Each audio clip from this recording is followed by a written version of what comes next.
Mitihani ya kidato cha 6 na ualimu ngazi ya cheti na stashahada itaanza tarehe 5 Mei 2025 katika mikoa yote nchini, ambapo mtihani wa ualimu utakamilika tarehe 19 na ule wa kidato cha 6 tarehe 26 Mei 2025.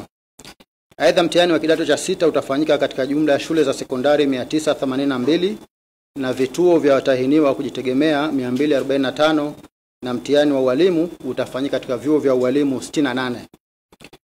Kuhusu usajili, jumla ya watahiniwa 134,390 wamesajiliwa kufanya mtihani wa kidato cha 6, ambapo watahiniwa wa shule ni 126,957 na watahiniwa kujitegemea ni 7,433.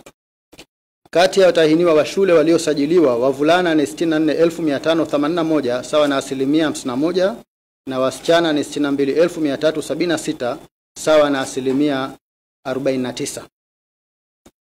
Kwa watahiniwa kujitegemea, wanaume ni 4,782 sawa na 64%, na wanawake ni 2,651 sawa na 36%. Kwa mwaka 2025 kuna ongezeko la watahiniwa 20,854 sawa na 18.4% ikilinganishwa na mwaka 2024 ambapo idadi ya watahiniwa ilikuwa 113,536. Kwa upande wa mtihani wa ualimu, jumla ya watahiniwa 10,895 wamesajiliwa, ambapo kati yao 3,100 ni wa ngazi ya stashahada na 7,795 ni wa ngazi ya cheti. Kwa ngazi ya stashahada, wanaume ni 1,751 sawa na 57%, na wanawake ni 1,349 sawa na 43%.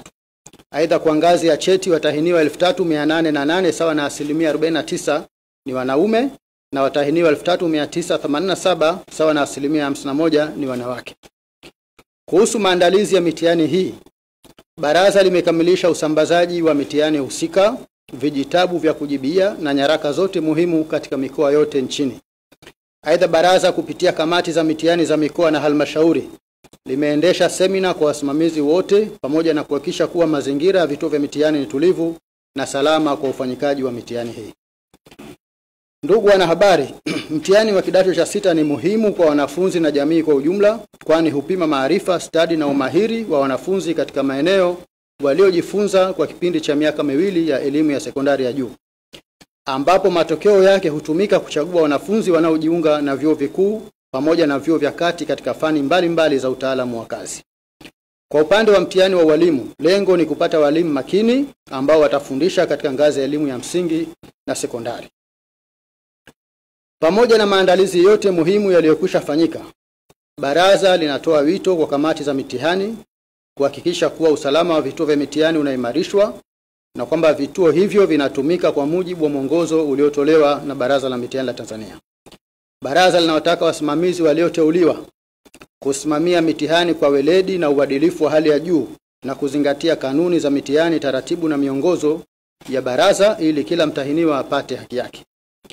Aidha, wasimamizi wahakikishe watahiniwa wenye mahitaji maalum wanapata haki zao za msingi, ikiwemo kuwapa mitihani yenye maandishi ya nukta nundu kwa watahiniwa wasioona na maandishi yaliyokuzwa kwa watahiniwa wenye uoni hafifu. Aidha, watahiniwa wenye mahitaji maalum waongezewe muda wa dakika 20 kwa kila saa kwa somo la hisabati na dakika 10 kwa kila saa kwa masomo mengine kama kanuni za mitihani zinavyoelekeza. Kwa upande wa watahiniwa, tunaamini kuwa mmeandaliwa na kujiandaa vizuri, hivyo baraza halitarajii kuona mtahiniwa anajihusisha na vitendo vya udanganyifu, kwani atakayebainika matokeo yake yatafutwa kwa mujibu wa kanuni za mitihani. Baraza linawataka wakuu wa shule na wakuu wa vyuo kuzingatia mwongozo wa usimamizi uliotolewa na Baraza la Mitihani na kuepuka kuingilia usimamizi ndani ya vyumba vya mitihani. Baraza halitasita kukifuta kituo chochote cha mitihani endapo litajiridhisha pasipo shaka kuwa uwepo wake unahatarisha usalama wa mitihani. Jamii inaombwa kutoa ushirikiano katika kuhakikisha mitihani ya taifa inafanyika kwa amani, utulivu na usalama.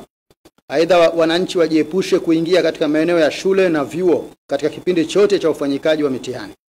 Taarifa kuhusu uwepo wa viashiria na vitendo vya udanganyifu na hujuma katika mitihani iwasilishwe katika vyombo vya usalama pamoja na Baraza la Mitihani kupitia namba ya simu 0759 360 000 na barua pepe esnecta@necta.go.tz.